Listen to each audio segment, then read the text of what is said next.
सोलापूर महानगरपालिका सार्वत्रिक निवडणुकीसाठी भारतीय जनता पार्टीच्या प्रभाग क्रमांक 8 मधील अधिकृत उमेदवारांच्या प्रचार कार्यालयाचा शुभारंभ मोठ्या उत्साहात पार पडला। या प्रचार कार्यालयाच्या उद्घाटनाप्रसंगी उमेदवार अमर पुदाले, गीता गवई, प्रवीण दर्गो पाटील आणि कविता धुम्मा उपस्थित होते। या कार्यक्रमाला प्रमुख पाहुणे म्हणून उत्तर सोलापूरचे आमदार विजयकुमार देशमुख तसेच भाजप शहराध्यक्ष रोहिणी तडवळकर, पक्षाचे पदाधिकारी, कार्यकर्ते आणि प्रभागातील मोठ्या संख्येने नागरिक उपस्थित होते। यावेळी उपस्थित मान्यवरांनी उमेदवारांना शुभेच्छा देत प्रभागाच्या सर्वांगीण विकासासाठी भाजप उमेदवारांना भरघोस मतांनी विजयी करण्याचे आवाहन केले। कार्यकर्त्यांमध्ये मोठा उत्साह पाहायला मिळाला असून आगामी निवडणुकीसाठी भाजपाचा प्रचार जोमाने सुरू झाल्याचे चित्र दिसून येत आहे। आणि वरच्या मजल्यावर महिलांसाठी आहे उमेदवारांचा सन्मान होत आहे। दीपक निर्मळ, आदित्य मोदके, कुमार कोकरे, मध्यवर्ती शिपायांचा सन्मान होत आहे। लक्ष्मण शिष्टमंडळ चे उमेदवार आमचे अमरजी पुदाले यांना आपण गेल्या 10 वर्षापासून ओळखताय। पुन्हा एकदा त्यांच्या कामाची पावती म्हणून भारतीय जनता पार्टीने त्यांना तिसऱ्यांदा उमेदवारी दिलेली आहे। महिला गटातील आमच्या प्रभाग ब च्या 8 ब च्या उमेदवार गीताताई गवई, प्रभाग 8 च्या क च्या उमेदवार कविताताई धुम्मा आणि ड चे उमेदवार आपले अनेक वर्षापासूनचे कार्यकर्ते प्रवीण दर्गो पाटील। प्रभाग 8 मध्ये जेव्हा आपण निवडणूक लढवतो तेव्हा निवडणुकीचा नारळ फोडण्याचा शुभारंभ हीच आपल्या विजयाची खात्री आहे। प्रभागातील सर्व भागातील सर्व नेते मंडळी, सर्व नागरिक आणि सर्व पाठिंबा देणारे आमचे सगळे ज्येष्ठ मंडळी आणि कार्यकर्त्यांना विजयाचा संकल्प घडवणारे आपल्यासारखी मंडळी आज या सगळ्या प्रमुख लोकांच्या बरोबरच आपल्या या उमेदवारांचा विजय नक्की झालेला आहे असं म्हटलं तर वावगं होणार नाही। शहरामध्ये 102 उमेदवार हे भारतीय जनता पार्टीचा कमळ चिन्ह घेऊन उमेदवारी लढवत आहेत आणि भारतीय जनता पार्टी ठरवलं की शहरामध्ये सर्व उमेदवार म्हणजे महाराष्ट्रातला तर हा इतिहास आहे की सोलापूर शहरामध्ये फक्त 102 उमेदवार हे कमळ चिन्ह घेऊन लढत आहेत। हा महाराष्ट्राचा इतिहास आहे। सगळीकडे मुंबईपासून सगळीकडे सगळ्या जिल्ह्यांमध्ये कुठे ना कुठेतरी कुणाची तरी युती झालेली आहे। त्यांना आपण पाठिंबा दिलेला आहे, कुठेतरी शिवसेना बरोबर युती झालेली आहे, कुठे आरपीआय बरोबर युती झालेली आहे। अशा ठिकाणी युती होत असताना सोलापूर शहर हे असं फक्त शहर आहे की जिथे 102 उमेदवार कमळ चिन्हावर लढवत आहेत।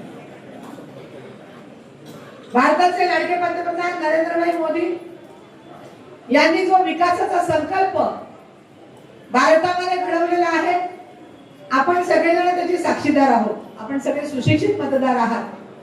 त्या गोष्टी पुन्हा पुन्हा उद्धृत करण्यापेक्षा जी विकासाची गंगा महाराष्ट्रापर्यंत आलेली आहे, ती लाडक्या बहिणींची योजना असेल, तर महिलांची उपस्थिती पण लक्षणीय आहे। ती लाडक्या बहिणींची योजना असेल, कोविड काळामध्ये धान्य उपलब्ध करून दिलेलं असेल, कोविडची लस उपलब्ध करून दिली असेल, घर तिथे नळ योजना असेल, मुलींच्यासाठी मोफत शिक्षणाची योजना असेल, त्याचबरोबर सोलापूरमध्ये जी आता तिन्ही आमदारांनी पाठपुरावा करून जी 872 कोटी जी समांतर पाईपलाईन आणलेली आहे त्याच्यासाठी जी योजना पुन्हा 1000 कोटी मंजूर करून आणले, त्याबद्दल सर्व आमदारांचा आभार। यासाठी महाराष्ट्राचे लाडके मुख्यमंत्री माननीय देवाभाऊ, लाडक्या बहिणींपासून सगळेजण आपण त्यांना देवेंद्रजी फडणवीसांना देवाभाऊ असं नाव आपण त्यांना दिलेलं आहे। या देवाभाऊंनी आपल्या या योजनेला समांतर पाईपलाईन झाल्यानंतर जेव्हा आपण त्यांना म्हणलं असं की पाईपलाईनचं काम झालेलं आहे, परंतु टाक्या आणि डिस्ट्रीब्युशन लाईनचं काम व्हायचं तरच लोकांना आपण दररोज पाणी पुरवठा करू शकतो असं म्हटल्यानंतर एका क्षणामध्ये त्यांनी 872 कोटी म्हणजे जवळजवळ 1000 कोटी पुन्हा एकदा आपल्याला मंजूर करून दिलेले आहेत। त्याचं काम या निवडणुका झाल्यानंतर पुन्हा एकदा सुरू होईल आणि येत्या वर्षभरामध्ये सगळ्यांना 24 तास पाणी उपलब्ध करून देणार आहोत। ही घोषणा नाही, ही फक्त घोषणा नाही, हे काम करून दाखवलेलं आहे। घरकुलांच्या योजनेच्या वेळेला आणि विमानतळाच्या उद्घाटनाच्या वेळेला माननीय देवाभाऊ जेव्हा इथे आले होते तेव्हा सगळ्यांनी IT पार्कची मागणी केली. आमचा जो इथला सुशिक्षित शिक्षित तरुण आहे तो पुण्याला जा, मुंबईला जा, बेंगलोरला जा, हैदराबादला जा आणि सर्व सिनियर सिटीजनचं शहर सोलापूर शहर त्याची ओळख अशी व्हायला लागली आहे. जेव्हा आमदारांनी त्याची मागणी केली तेव्हा एका क्षणाचाही विलंब न करता IT पार्क आपल्याला महाराष्ट्रामध्ये नव्हे तर महाराष्ट्रातला 3 नंबरचा IT पार्क सोलापूर शहरामध्ये होणार आहे. त्याच्यासाठी जागेची निश्चिती झालेली आहे, त्याचे इन्फ्रास्ट्रक्चर उभारण्यासाठी पैशाची तरतूद झालेली आहे. निवडणुका झाल्यानंतर त्याचं प्रत्यक्ष काम सुरू होणार आहे. या प्रभाग क्रमांक 8चे 4 उमेदवार अमरजी उदालेजी, गवईताई, गुम्माताई व तसेच प्रवीणजी दर्गो पाटील उपस्थित असलेले सगळे सन्मान्य व्यासपीठ आज 4 उमेदवारांच्या प्रचाराला शुभारंभाला आपण सगळे त्यांना आशीर्वाद देण्यासाठी आलेले सगळे बंधू भगिनी,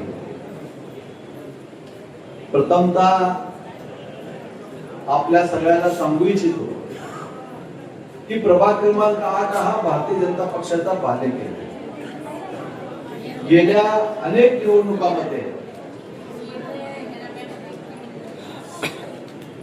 प्रभाग क्रमांक 8 हा लोकसभा असू द्या, विधानसभा असू द्या, महानगरपालिकेच्या निवडणुका असू द्या, आपण कुठंच कधी मागे राहिलो नाही, कधी कमी पडलो नाही. सातत्यानं भारतीय जनता पक्षाने ज्यांना उमेदवारी दिलं त्यांच्या पाठीमागे आपली ताकद लावून आपण काम केलं. यंदाच्या वेळेला आपण 4 नगरसेवक आपण देत असताना 3 नगरसेवक आपण नवीन व 1 नगरसेवक अनुभवी दिले.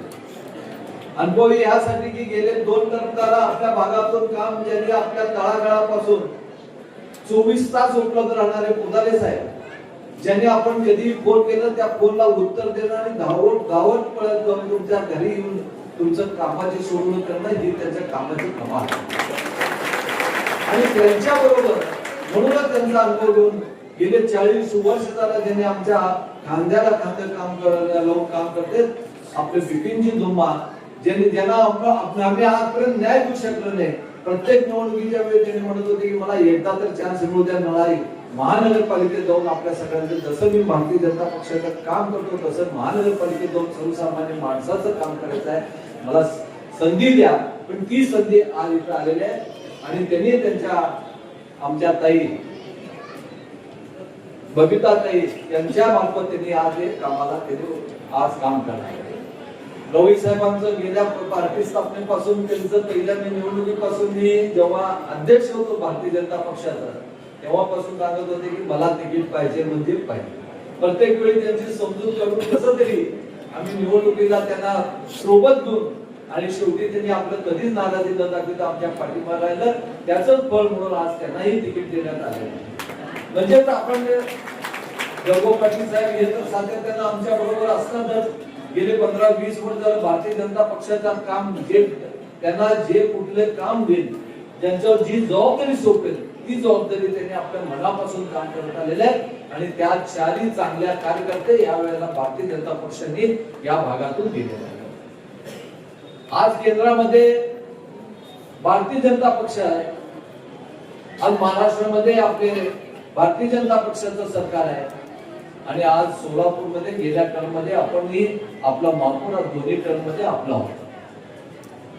केवळ आपण या प्रभागाच्या कामासाठी या 4 लोकांना निवडून द्यायचंय का?